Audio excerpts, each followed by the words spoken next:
just going to remind you that we want everybody to listen attentively to the candidates while they're speaking so that we don't repeat questions, and we want them to have the maximum time to be able to speak to you.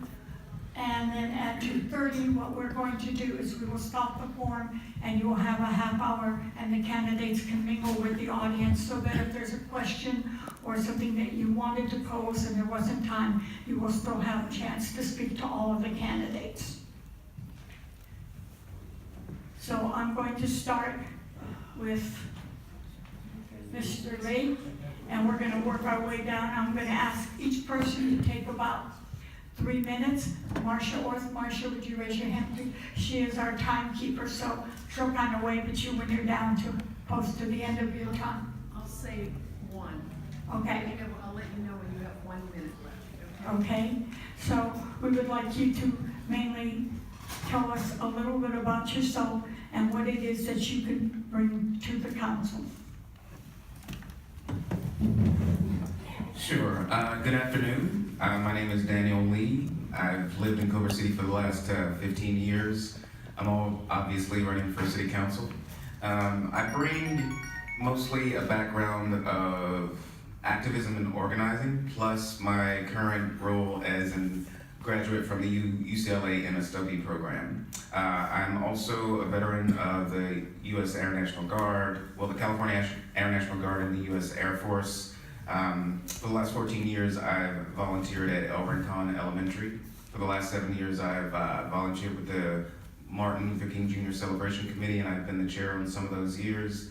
I've worked locally with Culver City Community Coalition, the Sierra Club's Clean Break Committee, and other local groups on issues like the Inglewood oil field, the polystyrene ban, which was shepherded by Bayonne Creek Renaissance, and the Sanctuary City provision, which was pushed by the Culver City Action Network. I come from the South. I come from a city, from a family that really values service. My grandmother was in the Montgomery bus boycott. She was a nurse. My mom was a nurse. My brother and his wife are doctors. My sister got her undergrad in physical therapy. I actually got my undergrad in film before I got my MSW, but we all eventually ended up in the helping industries in some way or another. And that's basically what I want to bring to Culver City. I think it's very valuable to have a multiplicity of opinions and backgrounds on any type of political body, but particularly a city council. I think oftentimes they're really stacked with only one or two types of professions, and I think we need a bit more empathy in terms of the construction of the policies that we have in our city, but also in the way that our city staff and our city representatives deal with the residents and with the stakeholders. I'm sure you'll hear a whole lot more about me in the questions, and I will stay here afterwards to have one-on-one conversations, but I'm very happy to be here, and of course, I would like your vote on April 10th. Thank you. Good afternoon, everyone. My name is Marcus Tiggs. I've been a resident of Culver City for 27 years. Last 14 years, I've been extremely active in our great community. Planning Commission, I was on the Planning Commission for 8 years. I was the chair. In addition to that, I'm a member of the Fiesta La Bayona Committee. I've been involved with that for a good 14 years. I was the chair 2 consecutive years, 2016 and 2017. In addition to that, I've been a member of the Centennial Celebration Committee the last 2 years. On that committee, I am the subcommittee chairperson for the time capsule.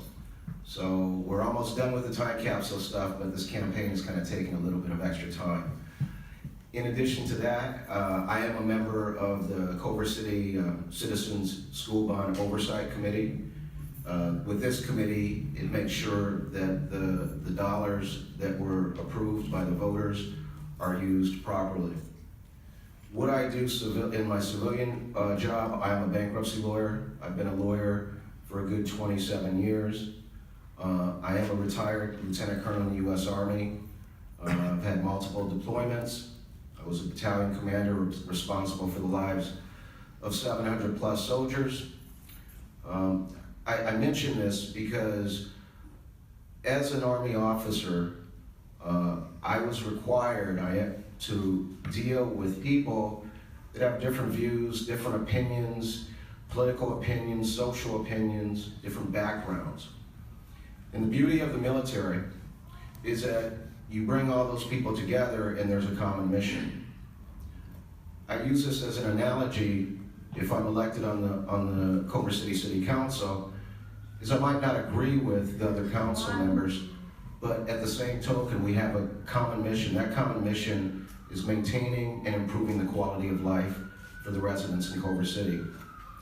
My role as a bankruptcy lawyer, I've been in boardrooms, fighting with creditors, trying to get a debtor reorganized. Everyone has different opinions. The stakeholders have their own opinions of what they want to happen.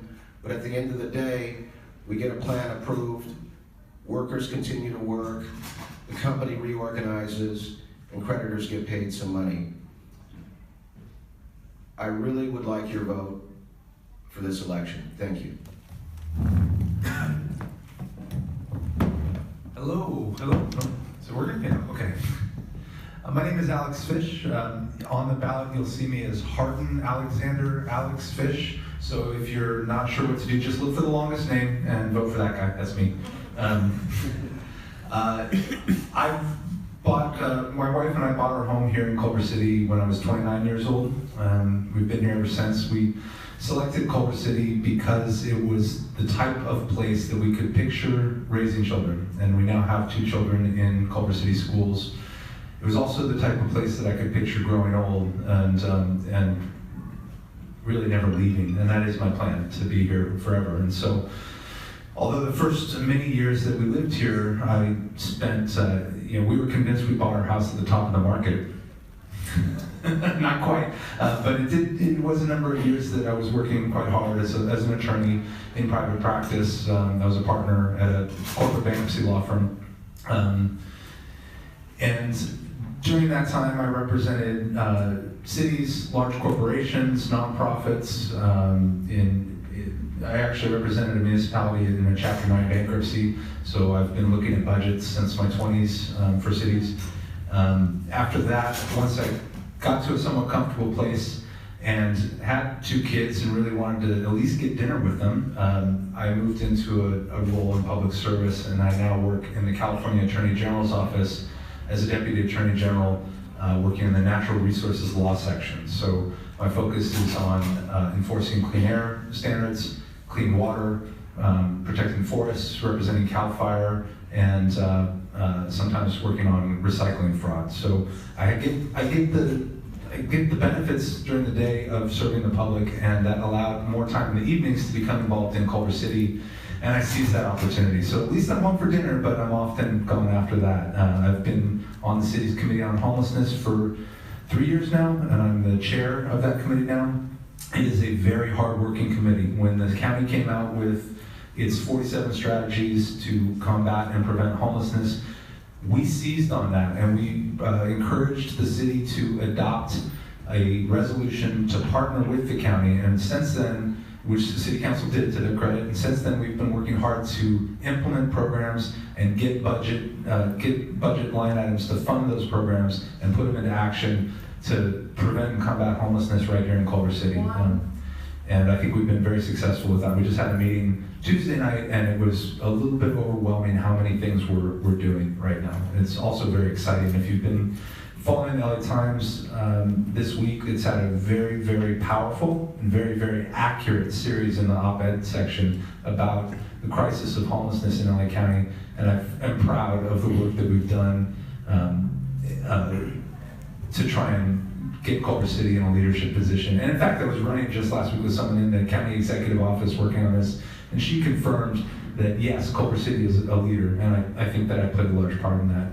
I'm ready to bring that desire to serve to the next level. I think I've got the right skills, and I think this is the right moment for Culver City. Thank you.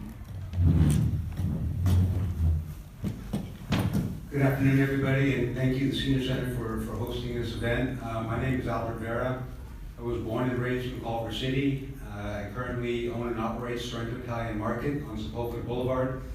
I'm currently commissioner for the Civil Service Commission of Culver City.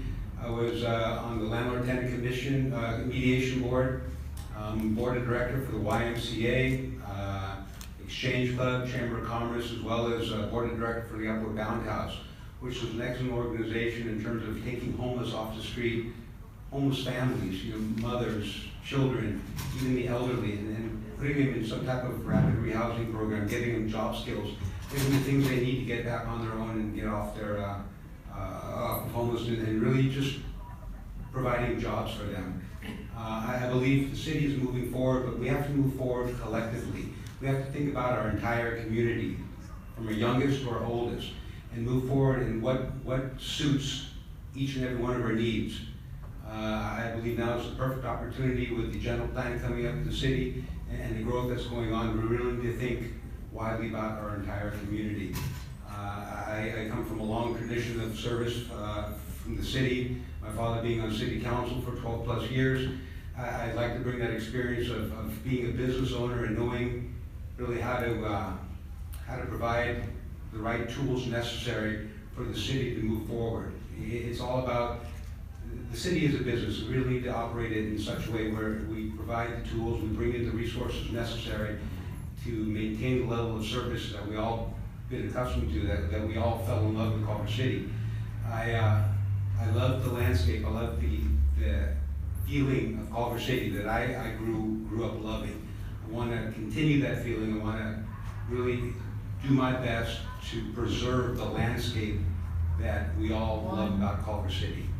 I hope April 10th you guys come out and vote for me, and I look forward to our conversation today so you can learn a little more about me. Thank you very much.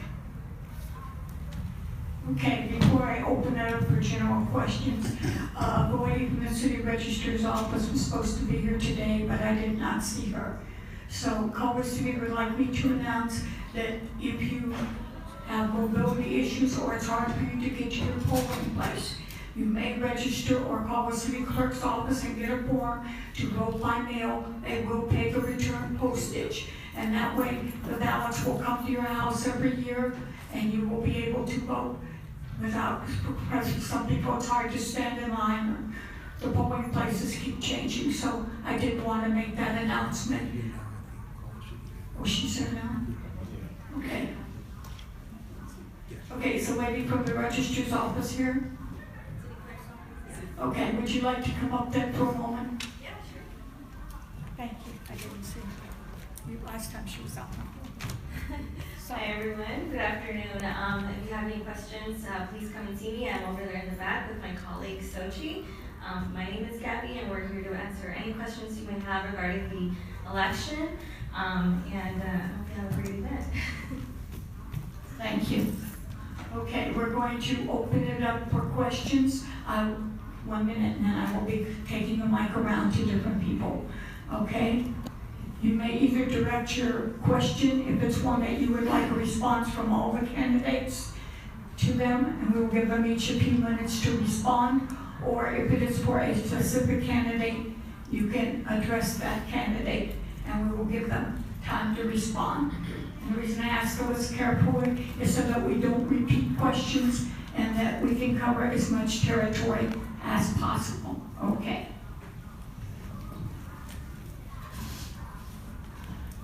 I'm going to start back here and I'll work my way forward.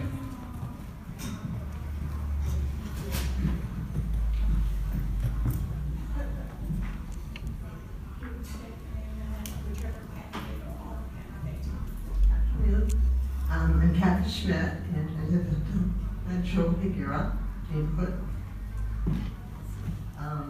This question I have is on mobility. Our city is increasingly deluged with traffic, and I was wondering, of all the candidates, do you have some specific ideas, particularly with the downtown area?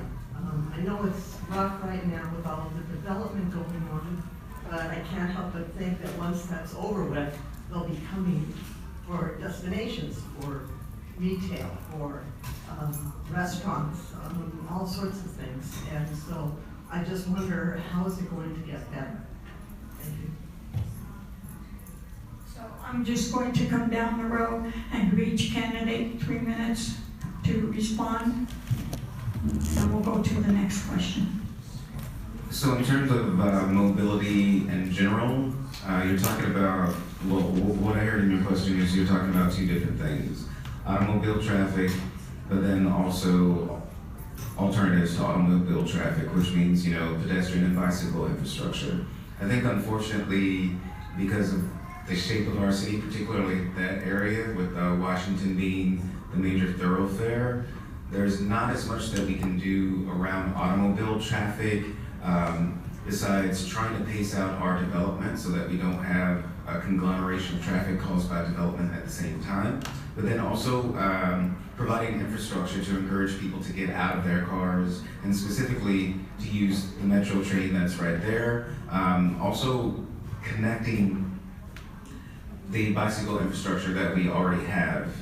There is a bike path, there's Bayona Creek, there's the metro bike path, but not all of these things are safely connected, so people feel comfortable using parts of them, but not using them to go longer distances. People might use them to go to a corner shop in the neighborhood, but they might not take them all the way downtown because they don't feel safe doing so. I think if we want to get people out of their cars in the long term, we need to provide a way for them to do that. And that doesn't just mean bicycle and pedestrian infrastructure, pedestrian protected bike lanes and things like that. For instance, in the corridor from the metro station into downtown, we don't have really many front-facing businesses that are attractive to people, that make them feel like they're experiencing something. If we had something more like that, then I think more people would think of taking a bike or walking rather than taking their car from the metro station into downtown. I think there have been some interesting proposals that were mentioned in the last campaign and in the last year around micro-transit, though I have a bit of an issue with this. I think if we have micro-transit, it should be focused on residents. A lot of times when I've heard about it, it's been focused on facilitating businesses and facilitating their employees getting back and forth. I think a smarter way to do it would be to have a micro-transit route that, for instance, goes through Rancho Higuera, the Arts District, the metro station, downtown, and just goes in a loop back and forth. That's free, but that residents can use instead of using their own cars as another means to get them out of their car. This could also be electric microtransit because electric bus technology has come to that point. But I think a combination of microtransit and then encouraging bicycle and pedestrian infrastructure upgrades is the long-term solution. The traffic solution has more to do about how we pace out development and what we demand of the developers. Do we demand that they have programs that encourage their workers to take public transit? Do we demand that they have less parking spaces? Do we demand that they allow the community to use the parking structures that they create? I think those type of creative solutions would give us some relief.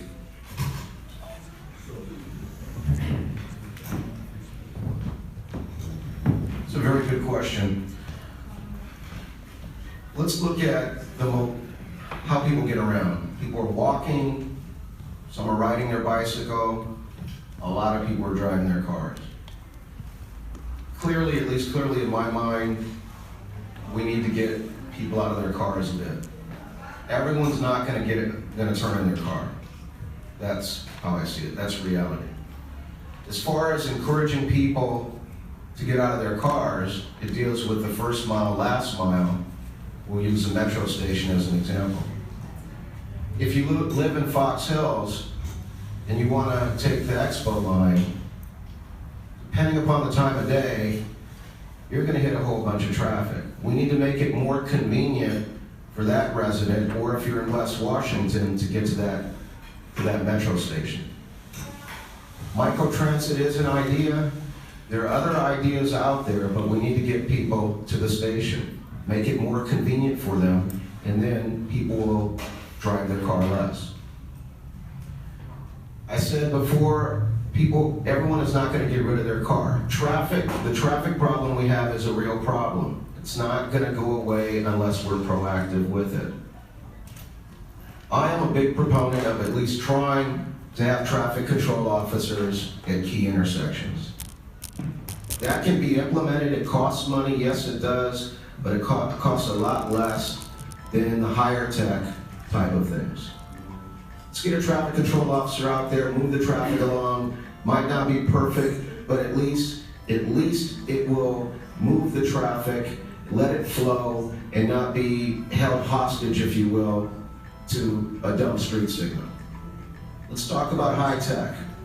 There's adaptive control signals. What they essentially are think of it as this. You have a traffic engineer that's stationed at an intersection, and he or she is adjusting the sequencing of that light.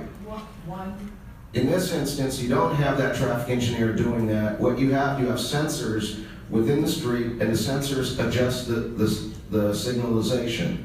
So if the traffic is flowing really good, it's going to adjust the signalization. If it's going really bad, it will adjust accordingly. Traffic demand management program, what essentially this is, a traffic demand management program. For large projects, we require that. Other cities require it for employers that have a certain number of employees. What this does is it provides incentives for the employees to use alternate means of transportation. In addition to that, it gives us an accurate number of how many employees are actually driving, let's say from Sony Pictures to get to work and leave work. We have to look at, instead of saying in my mind that we can't solve it, I think we need to be forward-leaning and think outside of the box and try to mitigate some of this traffic, because the traffic is continuously an issue and it's not getting better. Thank you. I think the key word I heard in there was relief. We could all use some relief from that traffic, and it is a challenge. Automobile traffic, the problem that we have is a problem of geometry. The streets are the size that they are, and cars are the size that they are, and there's not a whole lot we can do. But around the edges where we can, we must try to provide some relief. And I think that the strategies that are immediately obvious are completing a toolkit, an ordinance that provides a set of strategies for employers for basically traffic demand management, as other people have said. You need you need to spell it out. If you want to add 400 parking spaces near the downtown area, which is the type of projects that have been presented and have been approved time and time again with unanimous support. Every one of those 400 spots is probably another 4 trips per day when you combine vendors and clients and people running scripts and all that other stuff.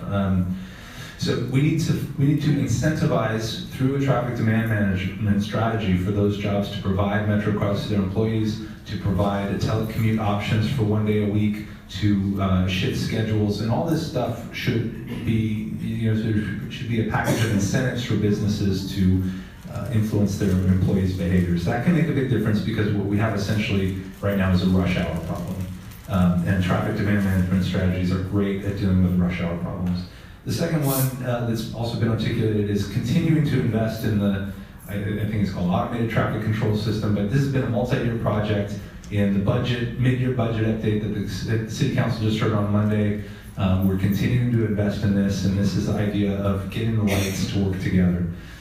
Ultimately, the problem is intersections. Cars have to cross, and so one side has to stop and let the other one through, and so you do the best you can to move the cars through the city, but we do, fundamentally, we're starting to hit some limits there. So relief also comes down to long-term.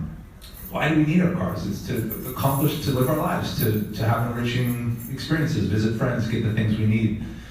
The first thing that we need to do long-term is start to think about how we can bring people's needs closer to their homes, how to invest in sort of the village concept that Culver City already has sort of latently built in. All of our neighborhoods have some good commercially oriented or residential oriented spaces where we can put more uses for people, and we should invest in that. And that includes, once we're doing that, we just have to start talking about good sidewalks. We have to start talking about good crosswalks. We've got to start talking about places where mobility scooters can safely operate, and even bicycles. But fundamentally, we have to give people the option to not drive and to make it attractive, useful, and interesting. And we need to continue to invest in our buses and on our on-demand dial-a-ride system. That's very important for this community. I think that buses are great, and we need to make sure that they continue to serve everyone's interest. I think mobility is an issue that's a regional issue. Am I an expert on traffic management? No, but we have experts in the city that are experts in traffic management. We need to really rely on their resources and their expertise, work with them collectively, come together and figure out what's best for the community. We have to remember that we have over 3 million cars that drive through Culver City on a daily basis. Those aren't people going to Culver City, those are just people cutting through the city. So we need to work with our traffic department to figure out a way to really deter so many cars from coming through our city. I would love to see either a flex lane or a full-time bus lane that we can really rely on. We can track it. You know, the more trackable, the more reliable a means of transportation, the more people are going to use it. You know, a flex lane would be great. People can track it, they can rely, sort of like the Uber and ride sharing. Microtransit is another thing where we really need to focus on the community, the neighbors. You know, not everybody can get up and ride their bike or walk down the sidewalk. We really think about the entire community. You know, microtransit can pick people up locally, drop them off to the bus or to the train, something like that, where we can run as a community and really operate it as such. But I think it's all about communication with our transportation department and really the county, and figure out what we can do collectively to keep so many cars from passing through the city, but also serve the needs of Culver City in the best way we possibly can.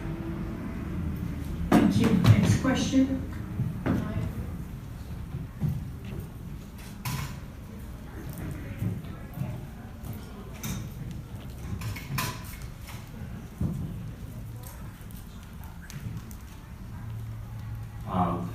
Gentlemen, just was wondering if we would like to keep the charm and the things that we love about Culver City intact. The big elephant in the room that nobody's talking about is the fact that once something comes up to the planning committee, a transportation guy opens up a little black book and he says, no negligible traffic at all. Well, I don't know if you've ever been to Santa Monica after 4 o'clock. 4 o'clock, you cannot go on Pearl Street, Pico Boulevard, and the street below that. They all crawl forward like little centipedes at 2 miles an hour. That's the result of some guy opening up a book and that's obviously outdated and saying it's okay, there's nothing. So what I would propose to you is, number one, a moratorium on building until we find out, you know, just how bad it is. Because the infrastructure of this town is falling apart. The sewers are falling apart. You don't even haven't even put in traffic lights along Duquesne, which is right next to the Culver City. And you have not put in, and also on Overland. And so I would like to know, if you get on the council, that you will supply the money to put in this signal, that you would think about a moratorium on building at all, and definitely no more mansionization, which means you can go clear to the 5 feet from each side of your lot and build a big mansion that obviously gobbles up a lot of resources that we all need. Thank you. Okay, I'm going to cut it down to a 2-minute response because we have a lot of other questions, and I want to make sure that I get as many people a chance to speak as possible. So gentlemen, if you would respond. Yes, please. You want to go from the other end? Oh, we can go from the other end this time, that's fine. Then I'll just give you a 30-second. But you had 4 questions embedded in that one question. Yeah, that's a sort of a multi-pronged question that, but I would say pick whichever one you want to respond to out of that whole thing. well, I'll try to get to them all, if I can remember them all. Money for signals, I think really need to work with the traffic department. I'm all for signals on Overland Boulevard at Ranch and at Sawtelle. It's sort of, Advocate. yeah, yeah, especially on Overland Ranch. I mean, it's crazy. You take your life in your own hands trying to come off of Ranch Road at certain hours of the day. You can. It's sort of like Russian roulette crossing the road. Yeah, so in terms of putting moratorium, I believe it's a perfect opportunity. We have the general plan coming up to really look at the landscape of the city, to see what developments really fit in certain areas. You know, the development they want to put at Fox Hills, it's just an enormous development. The infrastructure can't handle it. We're aging and leaking sewers, the power grid, I mean, our streets, everything about that project. So we really need to really look deeply and cautiously in terms of moving forward with the development. Look at specific areas where we think we can use density, where we can't use density. And really, where it's no middle, the damage with the traffic control. I think there's so much we can do with the general plan coming up, and it's really collectively the council's position to move forward and really put the community in the best possible light. Moratorium on both the other one, manchinization, that's another key issue. I mean, in working with the planning department, you know, unfortunately, the way the law is written right now, if it 30 seconds. fits the box, they put a rubber stamp on it and approve it. I think we start losing the landscape of certain parts of the neighborhood. We start losing the fabric and just the whole feel. So I think it should be on a case-per-case basis. We look really deeply into it rather than just rubber stamp over every project that pushes through the planning commission. Thank you. As the chair of the city's committee on homelessness and as someone who has worked with municipalities and looked at budgets and thought about, you know, cities for far too much of my life for any normally sane person, I cannot support a moratorium. We have 57,000 homeless people in this county. We need to talk about housing and how we're going to equitably allocate, how we're going to bear a fair share along with other cities in the other 88 cities in Los Angeles County to make sure that we have homes for people. Thank you. A lot of our traffic is because we've said yes to every job that came through, which is fair. That's a good thing. If you want to get rid of traffic, you know, get rid of the jobs, no problem. Detroit doesn't have a whole lot of traffic.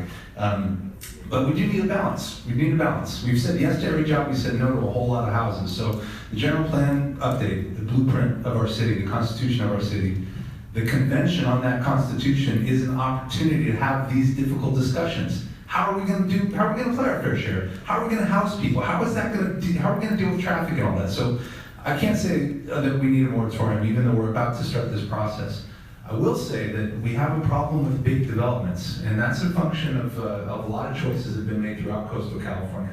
You can add on your kitchen, or you can build a $300 million project. You can't do anything in between. And we need to find a way to make it so that we have collective buy-in for the sort of incremental growth that has made cities strong throughout human history. It's not, you don't have a strong city when you say, this $300 million project is the capstone of our city. A city that's resilient is never finished. But we need to grow incrementally. We should not be growing with one giant bet at a time. So some of these projects are necessary because of the nature of redevelopment and the fact that we have a former industrial area where we're building things. But we need to look more at how we can grow in a way that's more the way that human cities have grown throughout history. Mansionization, fortunately, there's underway. There's a study right now, and the planning department is working with a very good consultant. We will have standards on mansionization soon. The key thing that hasn't been talked about is that those mansionization rules also need to apply in the duplex R2 zone because we're just pushing the mansions into that zone right now. Sorry, I went long. I was on the planning commission for 8 years, so I've seen my share of traffic studies. I've seen my share of environmental impact reports. You are correct, those traffic studies, 9 times out of 10, it's called a negative declaration. Basically saying that this project is not gonna increase the traffic, if you will, over a certain threshold. On the environmental impact reports, there was a project called Entrada. Some of you probably remember that. And I was on the planning commission. Actually, I was the chair. It was full room. I asked the consultant for the environmental impact report, have you ever seen a situation, and I use police and fire, where police and fire said, with this project, we can't handle it? He said no. The moral of that story is I felt so strong on it because there was negative impacts on the project, and the mitigation measures that the developer was giving was essentially a modernized signal, if you will, a computerized signal on Sentinel and Sepulveda, restriping, extending turn pockets. I was able to convince the developer in a public forum that maybe we need a new motorcycle and maybe we need a new paramedic rig fully funded. The point being, I only mention this story to you is we need to be tough with the 30 developers seconds. on mitigation measures. We need to think outside of the box, because these projects, though they are good in general for our city, as far as employment, as far as extra money into our general fund, they are impacting the way of life. If I'm elected, I'm going to push those developers to give us our fair share that we need. So as the other candidates mentioned, a lot of the things that you asked would be sort of subsumed and addressed in the general plan process to some degree. I think to start with what you brought up at the beginning, I have been speaking in favor of something like either a development audit in conjunction with a transportation audit, so we can actually see before we move on, before we continue with the type and the pace of development that we've had before, what the results are. Because city staff is tasked with making reports and making predictions and seeing how much revenue this will bring in, how much this will tax our sewer system, this, that, and the other. But do we ever take time to see whether or not our predictions are true? I think it would be interesting if we took an audit of the development that's happened in Culver City in the last 10 to 15 years and see if what we thought was going to happen actually happened. And if it didn't, if something went some other way, are there ways that we can change our general plan and our development approval process to address those deficiencies? When it comes to traffic, I've also trying to see if we can talk more in a regional context, because a lot of times when we look at the way developments are going to affect traffic, we look in that immediate area, maybe we look half a mile away, but as we are a city, which Albert said 3 million cars pass through every day, the developments that happen outside of Culver City also affect our traffic. So the developments that are happening in Playa Vista affect the traffic in Fox Hills, and the development that's happening on La Cienega affects the traffic in Rancho Figueroa, the Arts District, and downtown. So we need to look at those collectively and use that information to inform our decisions about whether or not we're going to allow a development to go forward. And frankly, from my POV, we do need to say no to a lot more developments.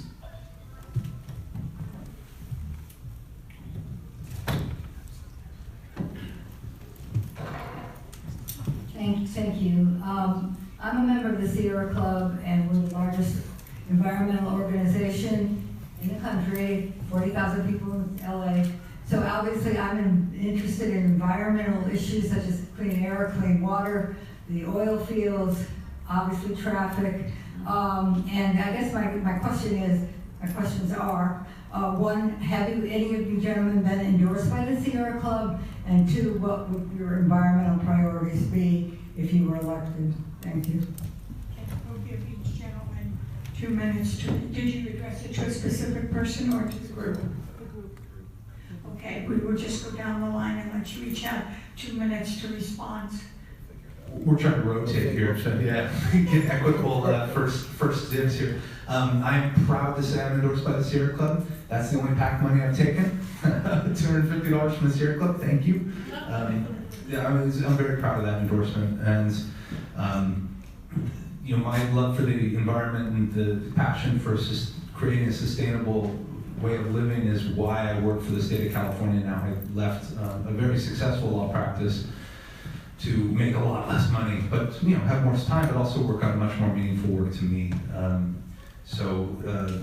My priorities are partly a result of what's in front of council right now, and I think the one thing that I can promise if I'm on city council is that I can help get the oil field regulations across the finish line. We've had a sort of there will be blood situation up in the hills. There are very loose regulations. from the city's perspective, and that therefore relying on state and federal agencies to do things that may not be occurring. So we've got regulations that are pretty good and can be made to be very good for residents, almost done. And we need to make sure that there's a sufficient buffer zone between oil production and homes up there that's supported by science and legally defensible. We need to make sure that we have a complete ban on fracking and other enhanced recovery techniques, because more and more science is showing that this is bad for residents. We need to make sure that there are no new wells drilled unless an old well is held safely and completely abandoned. And long term, we need to set aside money now, whether it's a bond or whatever, to make sure that when that company disappears, there's the funds necessary that we need to clean up, because there's a lot of surprises waiting for us up there. So that's something that I'm pretty confident I can deliver, and that's my top environmental priority. I have not been endorsed by the Sierra Club. My priorities moving forward, though, is really sustainability. We need to oppose fracking of all types up in the oil field. Short of closing them down, I want to provide the strictest rules and regulations possible that Culver City can actually provide, but we need to do more than that. We need to really work with the county and really implore with them and really express the importance of how they need to get on board with the tightest rules and regulations possible. You know, we can do only so much in Culver City. If LA County doesn't follow suit, then it's sort of, a wasted effort. You know, we only have a small portion of that oil field. So the strictest rules and regulations we possibly can put forward, the elimination of fracking whatsoever, in conjunction, really working hard with LA County and really getting to see the importance of following suit with our rules and regulations. Because after all, the safety and welfare of our community is paramount. There's nothing can replace the safety, the comfort, and the quality of life that Culver City needs and deserves.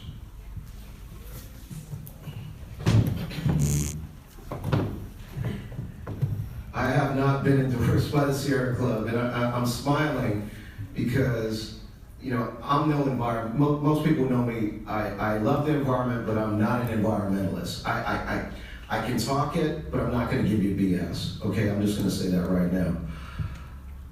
I love clean air, clean water. It's important. This is the environment that we live in. This is our city.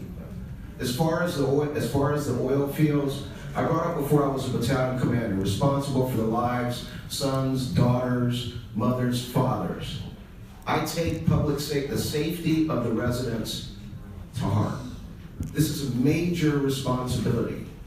And with that responsibility, I say, if there is anything that is going to risk your lives, your well-being, I'm going to have issues with it in relation to that oil field. That includes fracking. I'm no expert on fracking, but I've read studies where it does some major damage and it can kill people. As far as the wells on the oil field, in a perfect world, that oil field would disappear. But we live in an imperfect world. The great thing that we have with this environmental impact EIR that we're working on, and keep in mind, folks, we're working on that on our own. It wasn't because the applicant wanted to drill any new wells or anything of that nature. So we are setting up, we are establishing what the parameters are for our city. The larger the buffer, the better off we are. We also need to look at emergency preparedness. What if something happens? Do you know what to do? I'm sure fire knows what to do, and CERT knows what to do. I might not know what to do. We need to put that information out to the public so everyone knows what to do, who to call, who to contact. And yes, happily, I have been endorsed again by the Sierra Club. Full disclosure, I've also volunteered with the Sierra Club for the past 7 years or so. My priorities from an environmental perspective, obviously the Inglewood oil field, the strict regulation of the Inglewood oil field, minimum 2,500 foot setback, banning of fracking, acidization, gravel packing, expanded oil techniques, all other euphemisms that the oil companies use, to talk about alternative practices that are harmful to our health up there.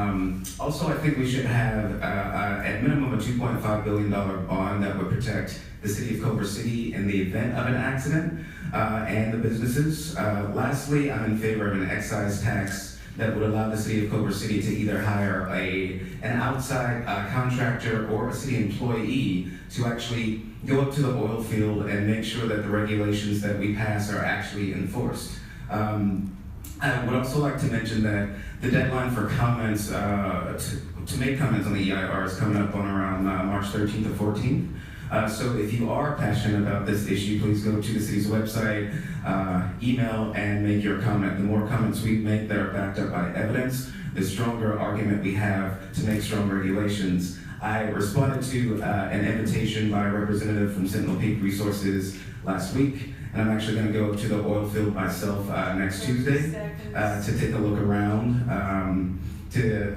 see them do their song and dance. I don't expect my opinions to change too drastically, but I do think it's good to be well informed and to know exactly what you're talking about. Beyond the oil field, though, I think it's imperative that we come up with our own sustainability plan for the city so we can both have it on file and that will dictate sustainable development. We need to make sure that sustainability is subsumed in every element of our general plan process, so that the developments that we have going forward are environmentally sustainable from a sewer perspective, from a energy perspective, from a number of different perspectives. I have an environmental background, so I can talk about this for a long time, but I will stop. Thank you. Okay, would you address your question to them? Yeah.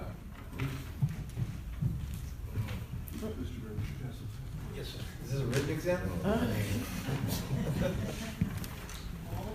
I wrote everything down, so there's no question about what I'm saying. The homeless population is a growing worldwide problem. Right here in California, we see many cities take aggressive actions against those individuals. This includes Los Angeles police who ticket them for petty crimes and destroy their personal belongings.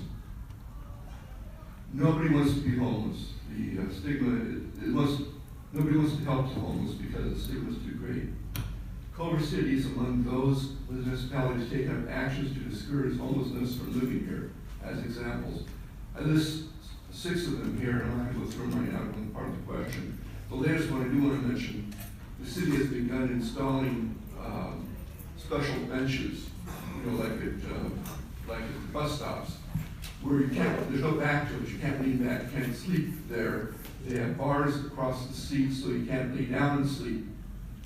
This is just, of course, for homeless people. There are 2 questions for the candidates, all the candidates. Number 1, what have you personally done for the homeless so far? And number 2, what plans do you see the city in the future to help the homeless, and how will you pay for it?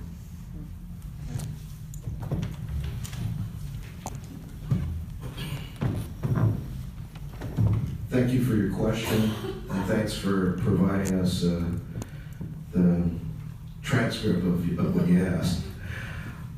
Personally, what I've done for homeless, this last count, I was not able to participate because of a conflict. I participated in the 3 previous counts.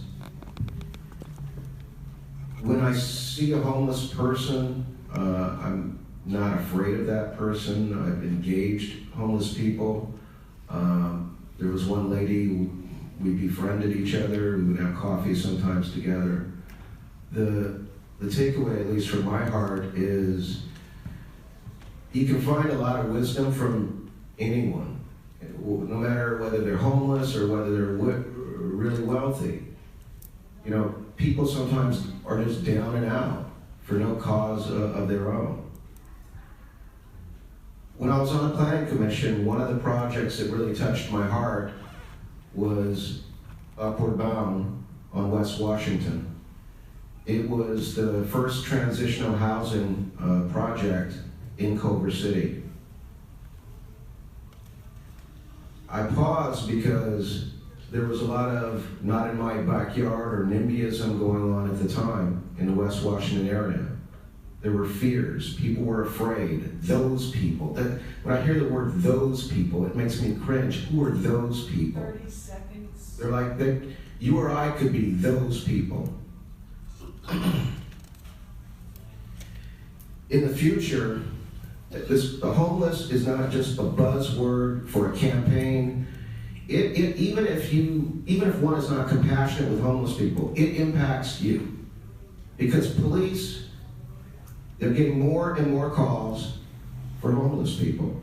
If a complaint's made, so that officer, he or she is taken away somewhere else to deal with that homeless person. So that's something that affects all of us.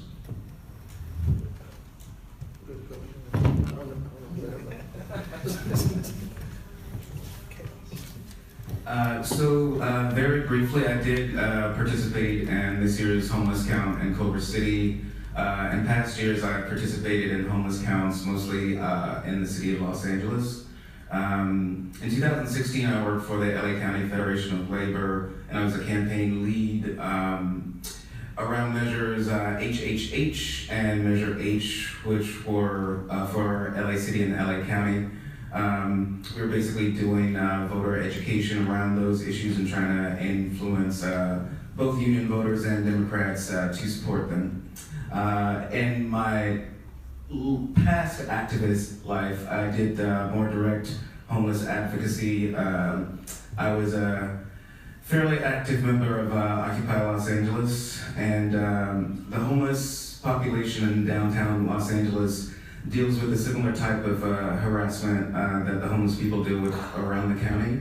But in Los Angeles, downtown Los Angeles, since there's such a concentration, police harassment is much more spiked, and often homeless individuals are frankly told things that aren't true about where they can store their belongings, when they can sleep on the street, and subject to a number of different rules from a number of different shelters. So for a number of years, intermittently, me and a number of my friends would sleep out on Skid Row overnight and basically provide a barrier between homeless individuals and police officers. Going forward, as a council person, I think the issues of homelessness and affordable housing are inextricably linked. So I would advocate for policies that allow the city to build more affordable housing so that families and individuals don't experience homelessness. But also, I would advocate for Culver City to work to try to find a designated area or facility where we could provide homeless services, because there are a number of individuals who've been homeless for many, many years who still remember when the Armory was here.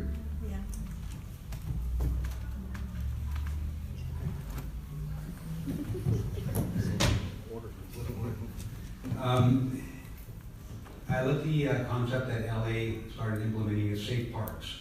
I think collectively we can work with the community and certain, faith-based organizations really create something where the homeless can go. Safe Parks organization, I don't know if you're all familiar with it, but where you can use a parking lot of a church, for instance. They bring in mobile homes where people can park their cars there, someplace to get them off the street so they can park and sleep safely at night. Also provide some type of facilities so they use the restrooms and showers. I'd love to see the community get involved. Maybe we can contact local businesses in order to provide funds to really create areas like this. They're people, and in talking with them, I for the most part, they desire contact. The homeless, people experiencing homelessness, that's all they want. They want some kind of contact. They want to be acknowledged that they are people, and they are, In talking with them, I hear so many times. I have this one gentleman in particular across the street at 7-Eleven I see on a daily basis getting coffee. He's saying most people look past him. They see a homeless person, they look past him, and they don't see the person that they really are. Just stop and say hi to somebody sometimes that's homeless. I think it makes a great difference.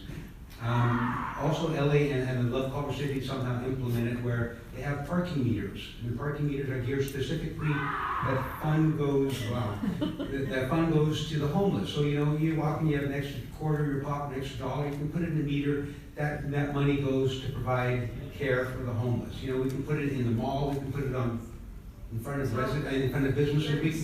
We can do a lot with it. But also in that, I've always been a huge supporter of Grace Lutheran Church. I provide food for them on a weekly basis.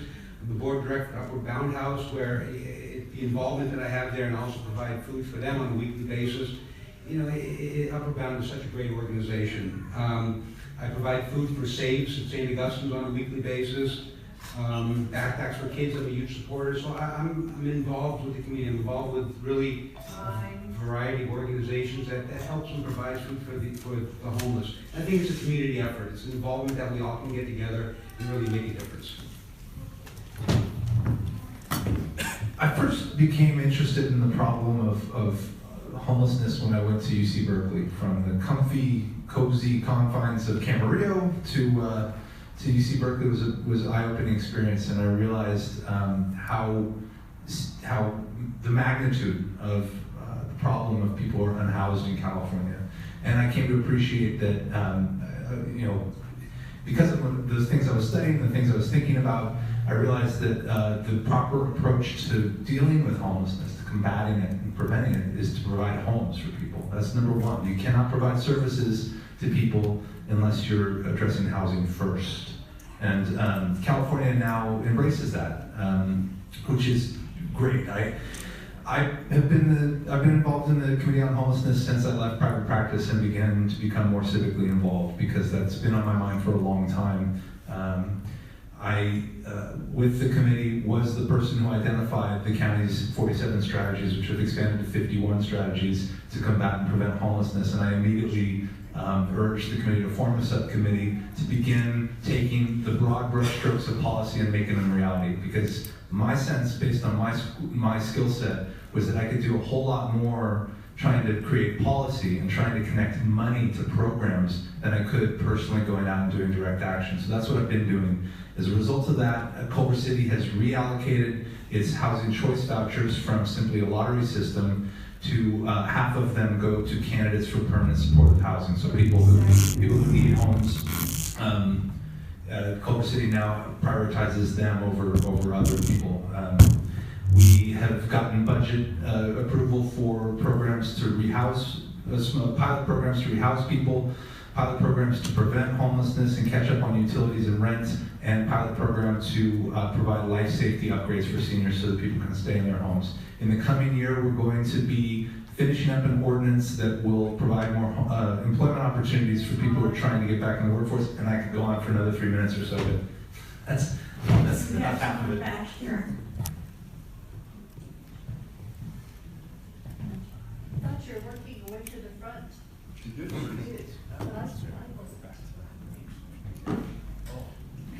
Hi, my name's Gary Silviger. I served on the City Council of Culver City for 8 years, from 2002 to 2010. And so I have kind of that kind of question that's been in my mind for a long time. We've had problems with the oil fields since oil fields began in Culver City. And this will be the year that two of the candidates, two of you, probably have a vote this year about what to do to protect our health and safety from the oil operations. And so, in the environmental impact report will be voted on later this year, and that will have a significant protection for us, at least theoretically. So, what I'm wondering is, can you tell us what you've done personally before you started campaigning, what you've done personally in public meetings to bring attention to the oil wells, the problems in the oil wells, and can you tell us some solutions that you've told in these public events? Thank you. Okay, I'm just gonna say that the candidates had already talked on this topic. So I'm going to. I just want them to talk about what they've done, because anybody, I've campaigned with a lot of people and campaigned myself, and it's easy to say, I'm gonna do this or that. What we wanna know is. I think I understand the question. What have we done prior to us announcing our candidacy? I'm a person where I like to learn. I like to sit and take notes and really learn before I go off saying things that's not educated. So in terms of prior to my candidacy, I sat and I learned. I talked to people, I talked to Dr. Benedetto, I talked to the city. I have really learned as much as I possibly could on the matter before speaking. Now, announcing my candidacy, I spoke on it. So Prior to, it was a learning phase for me. It was trying to get in as much information I possibly can to take me to where I am today.